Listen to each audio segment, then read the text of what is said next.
Hi, it's Lindley Oz, and I'm going to show you a couple of news pieces here that are extremely prophetically significant. And it's about Yellowstone. It says, recent Yellowstone earthquakes, special attribute to end of days, declares a rabbi. I'm going to scroll down here first before we begin. Here's a little picture you can see here. There, it's closer. Mapping of Yellowstone ash fallouts after a potential explosion.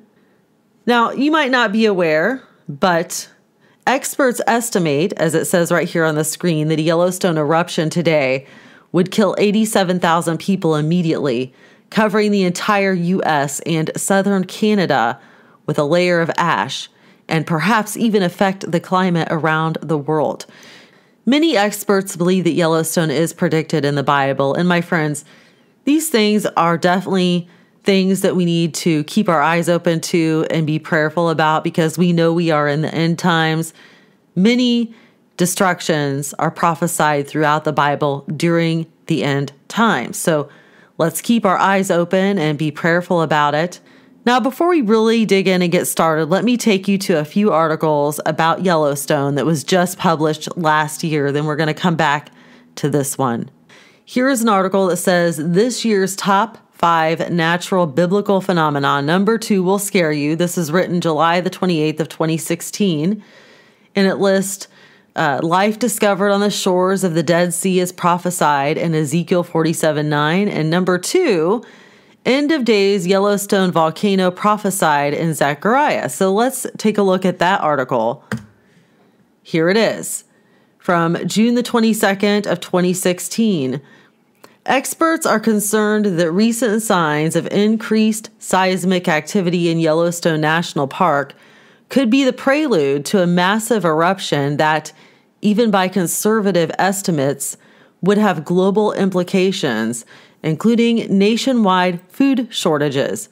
A Jerusalem Kabbalist explains how this was prophesied in the Bible to be a painful but necessary part of the messianic process.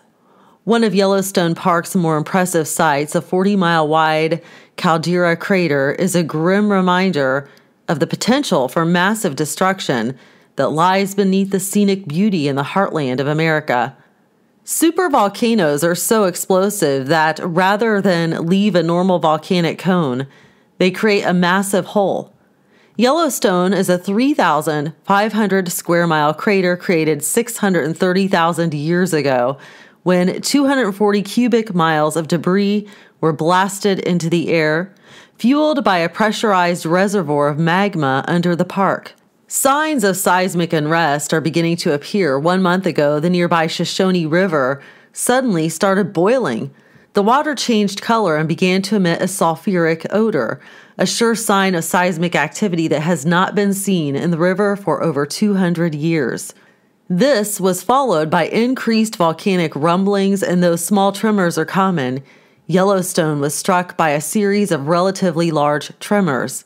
On June 9th, a magnitude 3.7 earthquake hit the region. On June 13th, there was a magnitude 4.3 earthquake, and on June the 15th, an earthquake with a magnitude of 4.0.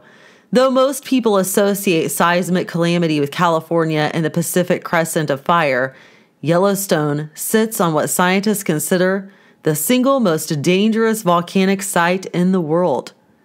A major eruption at Yellowstone would bring on global disaster.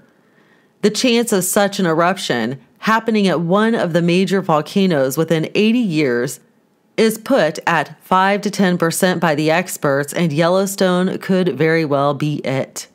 Beneath Yellowstone lies a reservoir of magma more than twice the size previously thought.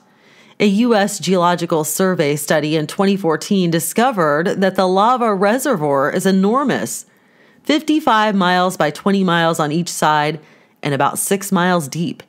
This is as full as it was when it erupted in prehistoric times. Okay, so there's more to this article, but let's go ahead. This was from last year. Now let's look at the one that came out today. A recent wave of hundreds of small tremors centered around Yellowstone raised fears of the threat of a supervolcano in the heartland of America, one that seismologists say is set to hit sooner rather than later. Several rabbis explain that this terrifying prediction may not be as terrifying as scientists think, since it is, after all, a prophesied stage in the messianic process. Yellowstone Park attracts thousands of tourists who come to witness God's creation, but the enormous crater in all its beauty is not only testimony to his creative majesty, but to his destructive anger as well.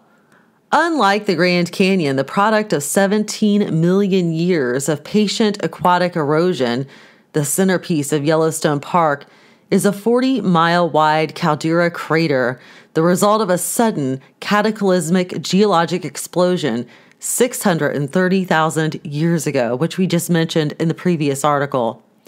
Now, recent seismic activity suggests this tranquil natural refuge may be ready to revert to its violent past. Exactly 1 year ago, Yellowstone rumbled in its sleep, with 3 quakes ranging from 3.7 to 4.3 magnitude on the Richter scale. Last week, Yellowstone rumbled again, but with greater intensity. On Thursday evening, a 4.5 magnitude earthquake shook the region, the epicenter approximately 8 miles northeast of western Yellowstone in Montana. The next morning, 3 more quakes measuring 2.8 on the Richter scale hit in the same area. On Monday, a series of 30 more tremors shook the area. In total, there were over 200 quakes in 4 days. Just a few days prior to the wave of earthquakes, Rabbi Nur Ben Artzi, an Israeli Kabbalist noted for his accurate predictions, warned that earthquakes are about to become more common in the world. He made an analogy between natural disasters and current global politics. All the nations of the world are in great confusion, the rabbi said last Wednesday in his weekly sermon. There will be more earthquakes felt because there is no stability in the world. Rabbi Yosef Berger, the rabbi of King David's tomb on Mount Zion, noted that disasters, natural and man-made, seem to be striking faster and harder than in previous generations. Tsunamis, earthquakes, and forest fires are more catastrophic than ever. Despite technology giving us the ability to cope with them better, Rabbi Berger told Breaking Israel News. And now, scientists tell us of threats we absolutely cannot protect ourselves against, like a volcano that threatens the world. The rabbi explained that volcanoes are explicitly mentioned by the prophets as playing a role in the end of days, preparing the world by burning away impurities as a crucible is used in metallurgy to purify metal. He cited Zechariah as a source for this. Zechariah 13:9, "And I will bring the third part through the fire, and will refine them as silver is refined, and will try them as gold is tried. They shall call on my name, and I will answer them. I will say, it is my people, and they shall say, Hashem is my God." Now we're going to skip down here a little bit because he gives his opinions and stuff like that about what's happening and about nature and things. So it says Yellowstone is listed as a geological hotspot that could one day cause a global threatening disaster. The site has already seen 3 catastrophic eruptions, approximately 2.1 million, 1.3 million, and 640,000 years ago. Experts estimate that a Yellowstone eruption today would kill 87,000 people immediately, covering the entire U.S. and southern Canada with a layer of ash and perhaps even affect the climate around the world.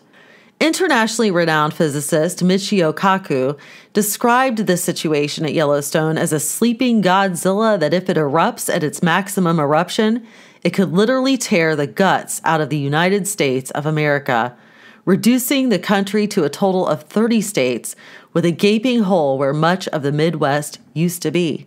Kaku figures that there is a 10% chance of such a super eruption taking place in the next century. Though the figure may seem low when betting on global natural disaster beyond the influence of man and technology, the numbers are less certain. So in summing all of this up, what I'd like to say to you who are listening and who have watched the entire video here is be very prayerful, stay close to Jesus, do not fear these things that are coming upon the earth. The ones who are lost and the ones who have turned away from God and are living outside of his will and living in unrepentance, those are the ones who need to be worried. Those of you who are in Christ Jesus, you have no reason to fear, for God has not given us a spirit of fear, but of power and of love and of a sound mind. God bless you.